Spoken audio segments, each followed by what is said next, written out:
Hi all, welcome back to Sowmya Mira's kitchen. இன்றைக்கி ஒரு ட்ரெண்டிங்கான ஒரு ரெசிபி தாங்க பார்க்க போகிறோம். வீடியோக்குள்ளே போகிறதுக்கு முன்னாடி சௌமியா மிராஸ் சேனலை இது வரைக்கும் யாரும் சப்ஸ்கிரைப் பண்ணாதவங்க ப்ளீஸ் சப்ஸ்கிரைப் பண்ணிக்கோங்க. பக்கத்தில் இருக்க பெல் ஐக்கானை கிளிக் பண்ணிக்கோங்க ஃபர்தர் நோட்டிஃபிகேஷனுக்காக. ஸோ வாங்க இப்போ நம்ம வீடியோக்குள்ளே போகலாங்க. இன்றைக்கி என்ன நம்ம பண்ண போகிறோம் பார்த்திங்கன்னா, திணை அரிசியில் நம்ம என்னென்ன பிரேக்ஃபாஸ்ட் பண்ணலான்னு சொல்லிட்டு தான் நம்ம பார்க்க போகிறோங்க. நான் 2 கப்பு திணை அரிசி எடுத்து, அதாவது ஃபாக்ஸ்டெயில் மில்லட் எடுத்து நான் நல்லா வாஷ் பண்ணிக்கிறேங்க. ஒரு 3 to 4 டைம்ஸ் நல்லா வாஷ் பண்ணிக்கணும். குட்டி குட்டி குட்டி அழுக்கு நிறைய இருக்கும். ஸோ நல்லாவே வாஷ் பண்ணிவிட்டு ஒரு நல்ல தண்ணியிலையும் 2-3 வாட்டி நல்லாவே கழுவிடுங்கங்க. அதோட குட்டி குட்டி இதெல்லாம் போயிடட்டும். ஓகேங்களா? ஸோ வாஷ் பண்ண திணை அரிசியை வடிகட்டியில் நல்லா வடிக்க வச்சுருங்க. அதில் தண்ணி எல்லாமே போகணுங்க.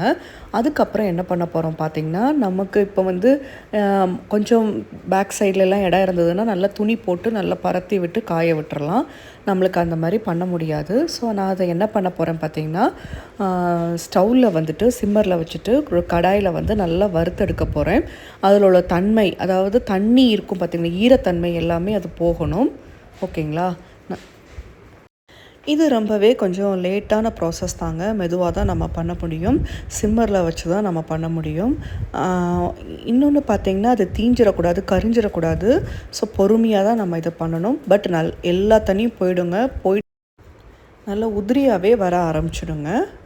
ஸோ இந்த மாதிரி நம்ம மொத்தமாக பண்ணி வச்சிட்டோன்னு வச்சுக்கோங்களேன், நமக்கு எப்பப்போ என்னென்ன தேவையோ நம்ம இதில் பண்ணிக்கலாங்க. இதில் பார்த்திங்கன்னா, நான் இன்றைக்கி ஒரு 4 விதமான டிஷ் நான் பண்ணினேன். ஒன்று பார்த்திங்கன்னா இடியாப்பம், இன்னொன்று பார்த்திங்கன்னா இந்த மினி கொழுக்கட்டைன்னு சொல்லுவாங்களா அது, அப்புறம் பிடி கொழுக்கட்டை, அப்புறம் கஞ்சி, திணை மாவில் கஞ்சி நான் பண்ணேன். இன்னொன்று பார்த்திங்கன்னா களி சொல்லுவாங்க தெரியுமா, அதுவும் நான் பண்ணினேன், காரக்களி. ஓகேங்களா? ஸோ பாருங்கள், நல்லா உதிரியாக பார்த்திங்களா. ஸோ இது கை பொறுக்கிற சூட்லேயே நம்ம மிக்சியில் போட்டு பொடிச்சு எடுத்துக்கலாம். நல்லா ஃபைன் பவுடராக நீங்கள் பொடிச்சு எடுத்துக்கணுங்க. பொடிச்சு எடுத்த பவுடரை நம்ம என்ன பண்ண போகிறோம் பார்த்திங்கன்னா, ஒரு சலிப்பில் போட்டு நல்லா சலிச்சு எடுத்துக்கலாம். பாருங்கள், பட் சூடோடி பொடிச்சிங்கன்னா நல்லா ஈஸியாகவே பொடிஞ்சிரும் உங்களுக்கு. ஓகேங்களா? நல்ல ஃபைன் பவுடராக பொடிச்சு எடுத்துருங்க. இதை கண்டிப்பாக நம்ம சலிச்சு எடுக்கணுங்க. ஏன்னா குட்டி குட்டி அந்த கிரெயின்ஸ் இருக்கும். ஸோ நம்ம அதை சலிச்சு எடுத்துக்கலாம். அதுக்கு தகுந்த மாதிரி ஒரு ஜல்லடை எடுத்துக்கோங்க. எல்லா மாவையும் போட்டு நீங்கள் சலிச்சு எடுத்துக்கோங்க. ஓகேங்களா? இது ரொம்ப ஒன்றும் கஷ்டமான ப்ராசஸ்லாம் இல்லைங்க. ரொம்ப ஈஸியான ப்ராசஸ் தான். நமக்கு என்ன சொல்கிறது, நமக்கு அது வேணும்னு நினச்சா நம்ம அதை பண்ணிடலாம். ஓகேங்களா? ஸோ இந்த மாதிரி சலிச்சு நீங்கள் எடுத்துக்கோங்க. எடுத்து ஒரு கண்டெய்னரில் போட்டு ஸ்டோர் பண்ணிவிடுங்க, ஒரு ஏர்டைட் கண்டெய்னரில். நான் அப்படி தான் பண்ணியிருந்தேன். நான் எப்பப்போ எனக்கு என்னென்ன தேவையோ அப்பப்போ எடுத்து நான் கொஞ்சம் கொஞ்சம் மாவு எடுத்து நான் பிரேக்ஃபாஸ்ட்டுக்கு நான் யூஸ் பண்ணிக்கிட்டேங்க. திணை மாவில் கஞ்சி எப்படி பண்ணலான்னு பார்க்கலாங்க. இது ரொம்ப உடம்புக்கு ரொம்ப நல்லது. இந்த வெயில் காலத்துக்கு கண்டிப்பாக எல்லோரும் எடுத்துக்கோங்க. இதில் நான் ஒரு பெரிய கப்புக்கு ஒரு 1.5 கப்பு நான் தண்ணி எடுத்திருக்கேன். இதில் ஒரு 2-3 டேபிள் ஸ்பூன் பார்த்திங்கன்னா, நான் அந்த திணை மாவு பொடிச்சு வச்சுருக்கோம் பார்த்திங்களா, இதை நான் சேர்த்துக்கிறேங்க. இதை நல்லா திக்காகி வருது வரைக்கும் நீங்கள் கலக்கிக்கிட்டே இருக்கணும், மிக்ஸ் பண்ணிக்கிட்டே இருக்கணும். ஓகேங்களா? ஸோ நல்ல ஒரு கன்சிஸ்டன்சி வரும்போது ஆஃப் பண்ணிடணும். ஆஃப் பண்ணிக்கிட்டு இதுக்கு மெயினாக பார்த்திங்கன்னா, கொஞ்சமாக ஆற விட்டுட்டு நல்ல தயிர் எடுத்துகிட்டு, அப்புறம் சின்ன வெங்காயம், பச்சை மிளகா, ஓகேங்களா, இதை போட்டு குட்டி குட்டியாக கட் பண்ணி இதை கஞ்சி கூட சேர்த்துருங்க.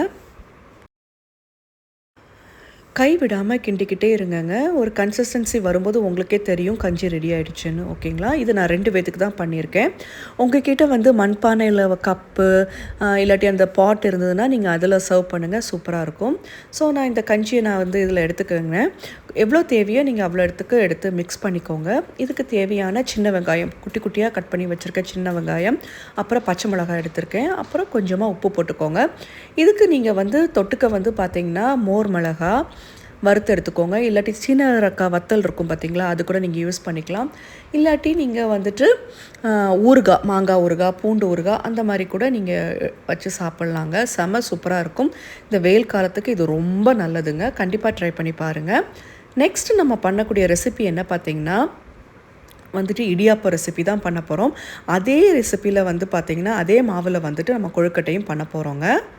ஸோ நான் இதில் ஒரு 1.25 கப்பு தண்ணி எடுத்திருக்கேன். அதுக்கப்புறம் பார்த்திங்கன்னா, பொடிச்சு வச்சுருக்க மாவு இருக்குது பார்த்திங்களா, இது ஒரு 3/4 கப்பு இருந்ததுங்க. அந்த 3/4 கப்பையும் நான் போட்டுக்கிட்டேன். இந்த தண்ணியில் பார்த்திங்கன்னா தேவையான அளவு மாவுக்கு தேவையான அளவு உப்பு சேர்த்துக்கோங்க. 1 ஸ்பூன் வந்து நல்லெண்ணெய் சேர்த்துக்கோங்க. இது கொஞ்சம் கொதிக்கட்டும்.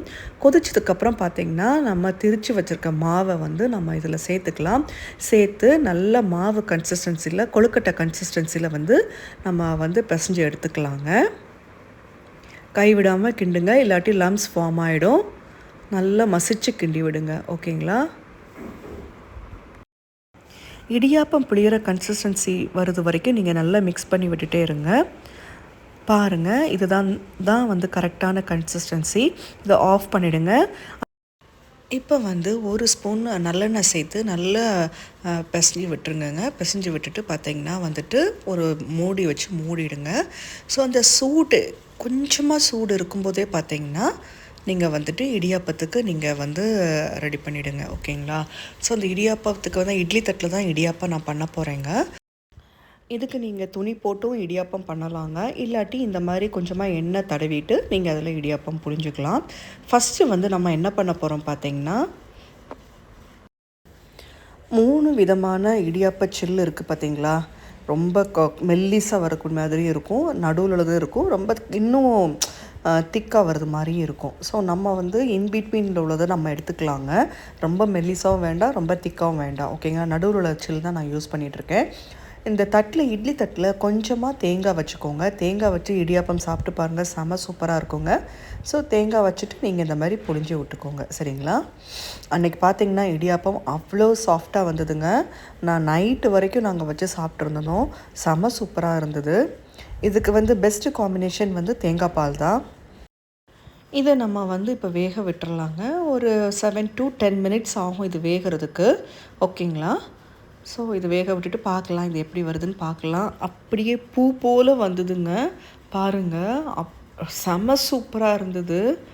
கண்டிப்பாக நீங்கள் இதை ட்ரை பண்ணி பாருங்கள். உடம்புக்கு ரொம்ப நல்லதுங்க. ரொம்ப ஒன்றும் டிஃப்ரென்ஸ் தெரியல. நம்ம பச்சை அரிசியில் பண்ணுறதுக்கும் திணை அரிசியில் பண்ணுறதுக்கும் ரொம்ப டிஃப்ரென்ஸ் தெரியல. ஆக்சுவலி டேஸ்ட் வந்து செம சூப்பராக இருந்தது. கண்டிப்பாக ட்ரை பண்ணி பார்த்துட்டு எனக்கு கமெண்ட் பாக்ஸில் சொல்லுங்கள்.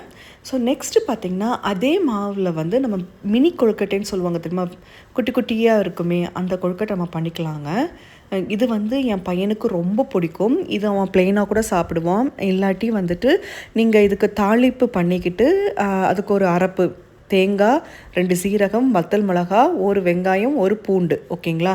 இதை வச்சு நல்லா குறைன்னு அரைச்சி இது தாளிப்போடு சேர்த்து இந்த கொழுக்கட்டையோடு நீங்கள் மிக்ஸ் பண்ணிக்கணும். செம சூப்பராக இருக்கும். ஸோ இந்த அம்னி கொழுக்கட்டை வந்து நீங்கள் பால் கொழுக்கட்டை மாதிரி கூட பண்ணி சாப்பிட்லாங்க. அது கூட வந்துட்டு நீங்கள் சர்க்கரை பொடி இருக்குது பாருங்கள், அதோடு மிக்ஸ் பண்ணி நீங்கள் அது ஏலக்காய்லாம் இடித்து போட்டு சுக்கெல்லாம் இடித்து போட்டு பண்ணிங்கன்னா சூப்பராக இருக்கும். ஸோ நம்ம இந்த தாளிப்பு வந்து எதுக்கு பண்ணுறோன்னு பார்த்தீங்கன்னா, நம்ம இந்த மாவு பிசைஞ்சு வச்சுருக்கோம் பார்த்தீங்களா, அதோடு நம்ம சேர்த்துக்கலாங்க. சேர்த்துக்கிட்டு இந்த தாளிப்பு என்ன பார்த்திங்கன்னா, கடுகு, உளுத்தம்பருப்பு, கருவேப்பிலை, காயப்பொடி, அப்புறம் 2 வரமிளகா குட்டி குட்டியாக நான் கிள்ளி போட்டிருக்கேன். ஸோ நம்ம மாவு பிசைஞ்சு வச்சுருக்கோம் இல்லைங்களா, அந்த மாவோடு நம்ம சேர்த்துக்கலாங்க. இது பிடி கொழுக்கட்டை மாதிரி நம்ம பண்ண போகிறோம். சரிங்களா? கொஞ்சம் பிடி கொழுக்கட்டையும் பண்ணிக்கிட்டு அப்புறம் மிச்சம் வரக்கூடிய மாவில் வந்து மோர் களி பண்ணலாங்க. செம சூப்பராக இருக்கும் அந்த களி. இது கூட பார்த்திங்கன்னா ஒரு 2 டேபிள் ஸ்பூன் வந்து தேங்காய் துருவல் சேர்த்துக்கோங்க. பாருங்கள், பிடிக்கும் போதே பாருங்கள், அவ்வளோ சாஃப்டாக இருக்குங்க. இது வெறுமன திணை அரிசி தான். இது கூட நான் எந்த விதமான அரிசி நான் மிக்ஸ் பண்ணலை, பச்சை அரிசியோ வேறு எதுவுமே நான் மிக்ஸ் பண்ணலை. பாருங்கள் எவ்வளோ சூப்பராக வந்துடுது பாருங்கள். ஸோ இந்த மாதிரி நீங்கள் குட்டி குட்டியாகவும் நீங்கள் உருட்டிக்கலாம். அப்புறம் நீல வாக்கிலையும் இந்த மாதிரி நீங்கள் பிடிச்சி வச்சுக்கலாம் கொழுக்கட்டைங்க. ஸோ இது ஒரு வெரைட்டி. ஓகேங்களா? இது எல்லாமே பார்த்திங்கன்னா தென்னிந்திய காலை உணவகைகளில் இது ஒன்றுங்க. திணை அரிசியில் நம்ம பண்ணியிருக்கோம். ஓகேங்களா? கண்டிப்பாக நீங்கள் எல்லாருமே ட்ரை பண்ணி பாருங்கள். பார்த்துட்டு எனக்கு கமெண்ட் பாக்ஸில் சொல்லுங்கள். இது ரொம்ப ஒன்றும் கஷ்டமான இதெல்லாம் இல்லை. ஓகேங்களா? இது வயிற்றுக்கு ரொம்ப நல்லதுங்க. உடம்புக்கு அவ்வளவு ஹெல்த் பெனிஃபிட்ஸ் உள்ளது. கண்டிப்பாக ட்ரை பண்ணி பாருங்கள். ஸோ இதுக்கு வந்து நீங்கள் ஒரு துவையல் மாதிரி பண்ணலாம். பச்சை மிளகா வச்சு துவையல் அரைக்கலாம். இல்லாட்டி காஞ்ச மிளகா இருக்குது பார்த்தீங்களா, அதிலே நீங்கள் துவையல் அரைச்சி சாப்பிட்லாம். ஸோ இந்த பிளெயினாக இருக்க கொழுக்கட்டையில் நான் சொன்ன மாதிரி நீங்கள் தாளிப்பு ஆட் பண்ணிக்கலாம் அரைப்போடு சேர்த்து. இல்லாட்டி பால் கொழுக்கட்டை மாதிரி பசங்களுக்கு பண்ணி கொடுக்கலாம். செம சூப்பராக இருக்கும். கண்டிப்பாக ட்ரை பண்ணி பாருங்கள். அதுக்கப்புறம் பார்த்திங்கன்னா இந்த மிச்சம் வரக்கூடிய மாவு இருந்து பார்த்திங்கன்னா, நம்ம பிசைஞ்சு வச்சுருக்க மாவில் வந்துட்டு 3 to 4 ஸ்பூன் வந்து நான் தயிர் எடுத்திருக்கேங்க. ஸோ அதில் வந்து கொஞ்சமாக உப்பு சேர்த்துக்கோங்க. சேர்த்துட்டு நம்ம இதை களி மாரி பண்ணிடலாம்.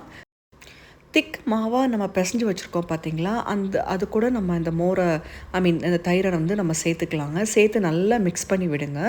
அது வந்து பார்த்திங்கன்னா ஒரு மாதிரி ஒரு களி ஷேப்பில் வருங்க. சில பேத்துக்கு வந்து பார்த்திங்கன்னா வந்துட்டு கொஞ்சம் லிக்விடாக இருந்தால் பிடிக்கும், சில பேத்துக்கு செமி சாலிடாக இருந்தால் பிடிக்கும். எங்களுக்கு வந்து கொஞ்சம் செமி சாலிடாக வேணும்னு சொல்லிவிட்டு நான் கொஞ்சம் தண்ணி ஆட் பண்ணிக்கிட்டேங்க. சிம்மரில் வச்சுக்கோங்க. ஜஸ்ட் அதை கிளறி கொடுத்துட்டே இருங்க. ரொம்ப கொதிக்க விடக்கூடாது, சரிங்களா? ஸோ இந்த களி வந்து ரெடி ஆகிடுச்சு. உண்மையிலே சொல்கிறேங்க, இந்த வெயிலுக்கு வந்து அட்டகாசமாக இருந்தது இந்த களி. உங்களுக்கு வேணும்னா நீங்கள் இன்னும் என்ன சொல்கிறது, தயிர் கூட நீங்கள் சேர்த்துக்கலாம். உங்களுடைய கன்சிஸ்டன்சி இது பொறுத்து, ஓகேங்களா? இதுக்கும் நான் கொஞ்சம் சின்ன வெங்காயம் நான் எடுத்துட்டேன். இதுக்கு எல்லாமே நீங்கள் வந்துட்டு சின்ன அரைக்காய் வத்தல், இல்லாட்டி பாவக்காய் வத்தல், இல்லை கத்திரிக்காய் வத்தல், இல்லாட்டி நான் சொன்ன மாதிரி மோர் மிளகா, ஊறுகாய், பூண்டு ஊறுகாய், மாங்காய் ஊறுகாய், எலுமிச்சங்காய் ஊறுகாய் வச்சு நீங்கள் சாப்பிட்லாம்.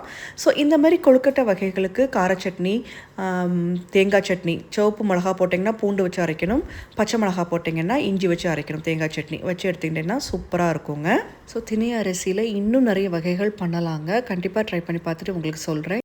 இந்த வீடியோ இதோட முடியுதுங்க. நெக்ஸ்ட் வீடியோவில் சந்திக்கலாம். பாய்.